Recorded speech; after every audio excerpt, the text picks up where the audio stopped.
At bukod pa ho dyan, ito, may isa pang comics, mga kababayan. Yung reforma naman po sa edukasyon naman, Di ba? Mga bahay, tirahan, ngayon naman, edukasyon naman, mga boss. Di ba? Ano sabi dito sa reforma sa edukasyon? Classroom construct. Naku.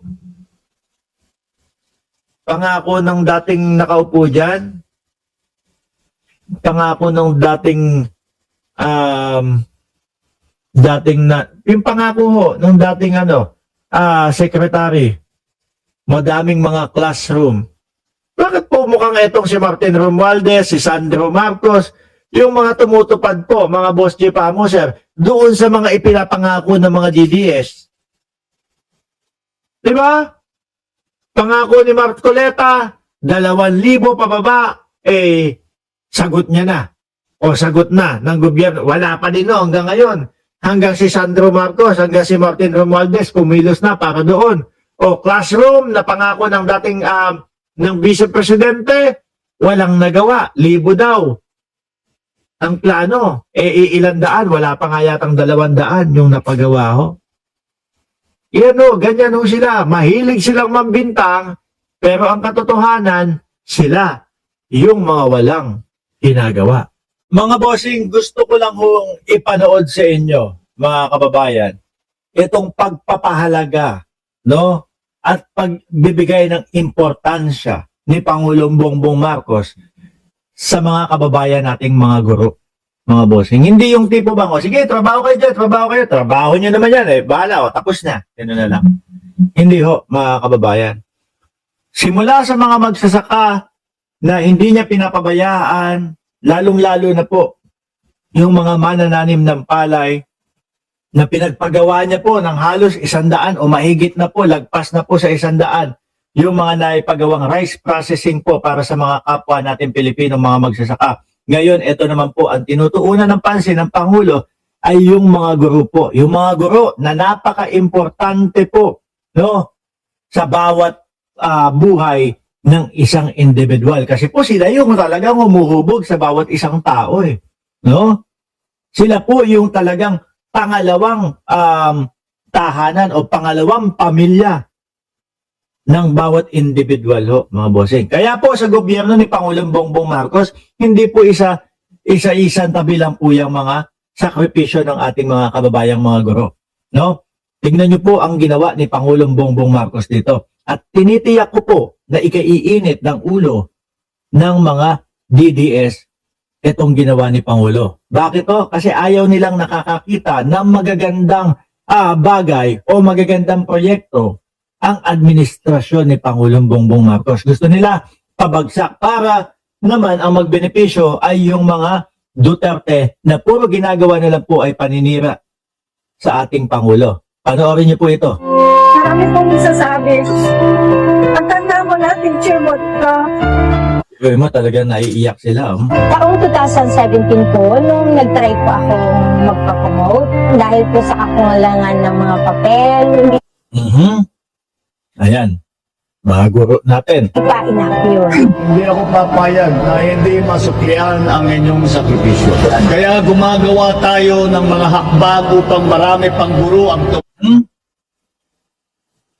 Sabi ko sa inyo kung tanungan portion lang po mga boss J. Pamoser patungkol doon sa mga proyekto at pagbibigay ng atensyon ng Pangulo sa ating mga kababayan.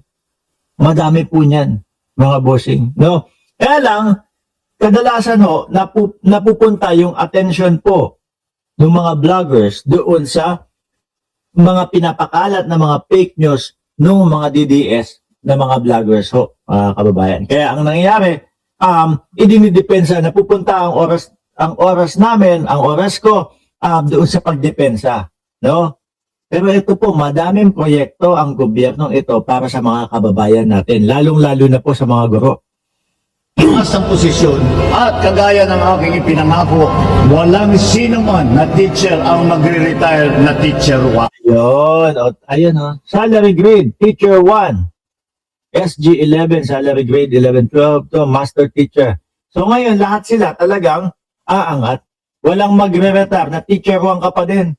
Teacher 1 ka pa din. Ilang taong ka teacher 1? Ngayon, karamihan dyan, baka yearly or kung ilang beses tumaas.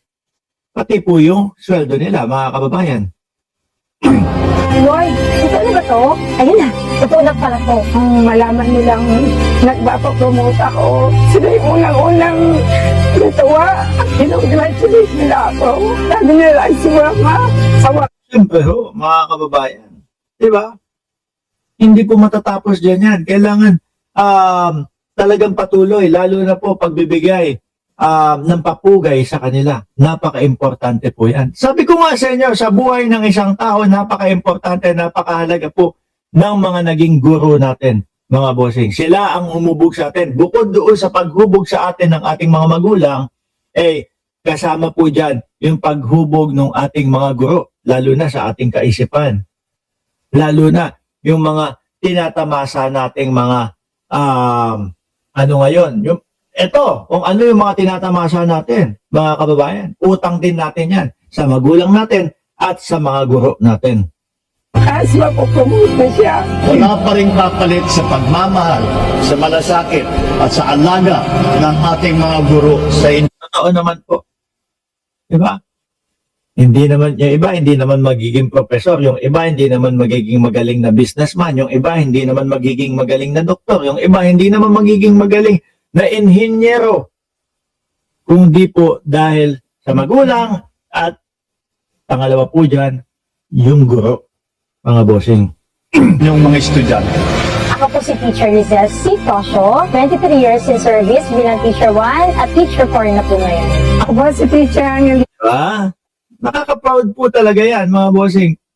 Lalo na sila ay guro. Tita Bidagatan, 37 years in service as Teacher 1. Ngayon po ay Teacher 3 na. Ako po si Ginang Emily Tito. Napopromote sila, mga kababayan. Napaka-importante po niyan. Anyway, mga bossing, ang gusto ko lang naman po ay panood sa inyo yung hindi pagtalikod o iniiwanan ng ating Pangulo yung mga ganitong bagay. Hindi po, sabay-sabay lahat po aangat, mga kababayan.